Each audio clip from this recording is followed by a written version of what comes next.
Hey, what's up, everyone? Well, as you saw from the title of this video, this is kind of about my biggest concealed carry mistake. And I think we all make mistakes no matter what we do, and with concealed carry, that is no different.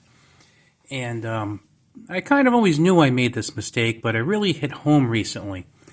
Let me start you with a story. You might find it interesting. There's a town about 20 minutes from mine, and it's a very nice town. Pretty suburban, higher income kind of place. And I think most people would consider it a very, very safe town. Well, this guy is in his garage in his nice house in his nice neighborhood, and some guy walks up to him and pulls a knife. Now, again, he's in his house, in his garage, on his property in a nice neighborhood, and some lunatic goes in there with a knife. Fortunately, he decides to bend over a little bit, pulls his SIG out of his ankle holster, and pulls it on the guy and tells him to get the heck out of there. So that's exactly what he does. He gets the heck out of there, and he runs off. So the homeowner calls the police. Police are there in a couple of minutes. He clears the gun, waits for them to arrive. As the police officers are questioning him, they receive another call from a neighbor not too far away. And come to find out, there's some guy who is banging on their patio door trying to get in the house. And he's trying to get in. The homeowners have a shotgun in case he does get in, but they call the police anyway. Well, when the police get there, they end up apprehending the guy. Fight ensues, and they end up taking him in. While he's running his mouth while the cops are questioning him and apprehending him, he's complaining loudly that he should have, quote, charged the guy with the gun. And only God knows what would happen. So, thankfully, that first guy he encountered had the pistol with him, and fortunately, the family, I believe the family had a shotgun, if I'm not mistaken, the second family, and everything turned out well. And the only person who got any injuries was the guy who likes to commit felonies.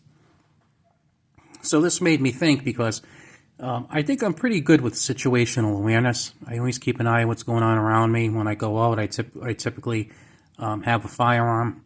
Like I said, except for work, because work is it's run by liberals. So I typically have a firearm with me, and usually at least one knife, sometimes two. So like I said, between that and paying attention to my surroundings, not putting myself in risky situations, I feel pretty good about things. Of course, this leads me to my mistake. This guy was in his garage at home, and he was carrying. Now, if I had been doing something just as I got home and something like that happened to me, I also would have been carrying.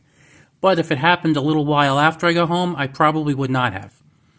I have this really bad habit, and it's something I'm trying to get out of, where I come home and I take my watch off, and I kind of throw my keys in the drawer and put the wallet away, stuff like that. I get comfortable. So one of the things involved with getting comfortable is basically putting my firearm away, which is kind of stupid when you think about it, because really, look at a couple of the firearms on the table here. We have a Ruger LCP, and we have a Glock 27. These are not big, bulky, heavy guns. It's not like I carry a Desert Eagle or a Ruger Blackhawk or anything like that.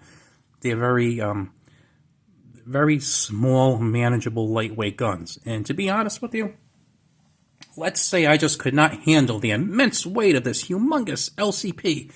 Well, guess what? I have even smaller handguns. I have a Kel-Tec P32. I have a Kel-Tec P3AT. I believe it's a P3AT. I have a North American Arms Guardian. That's a tiny one. I have a 25 ACP Beretta. I know, not the ideal defense calibers, but I have them. So there's really no excuse for me to not carry it. I mean, I could say, well, it's uncomfortable. It's too heavy to carry. No, that's BS. I really should snap myself out of that and get used to carrying. It's not like I'm carrying a Desert Eagle around the house. I mean, just getting even if I want to like take my belt off or something, just kind of get a little pocket holster. I have a few. That's another thing that makes it even worse.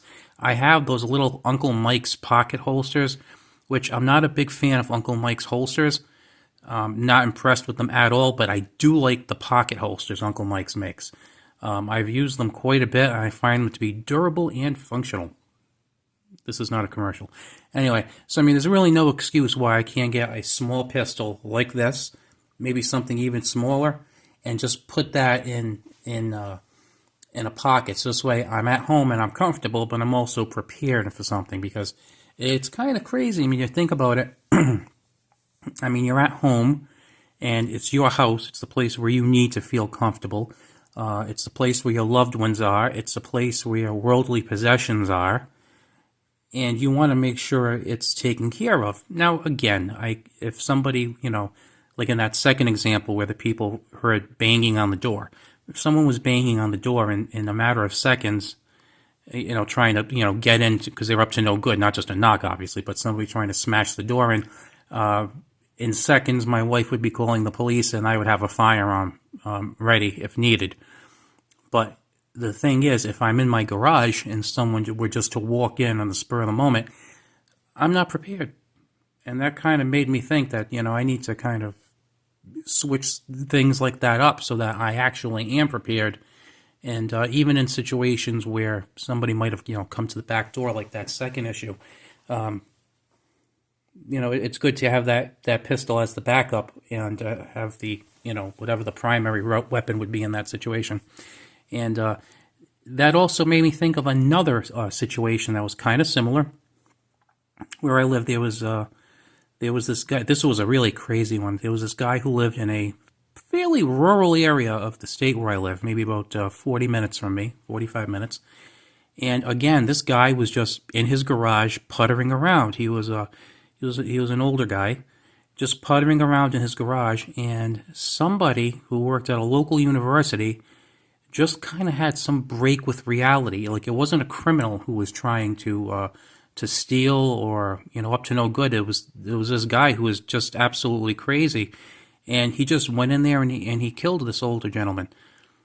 Now, I mean, yeah, maybe in the garage you might have like, a hammer or something else you can use if you needed a weapon, but again, the guy wasn't prepared. I mean, it's a shame to say that you have to be prepared when you're in your yard or at your house, but I mean, unfortunately, that's kind of the reality of the way we live in a lot of times, because that case I just told you about was in a quiet rural area, and the first part was in a pretty expensive kind of ritzy town that's, higher income and has very, very expensive homes, and, was considered a very, very nice place to live. So,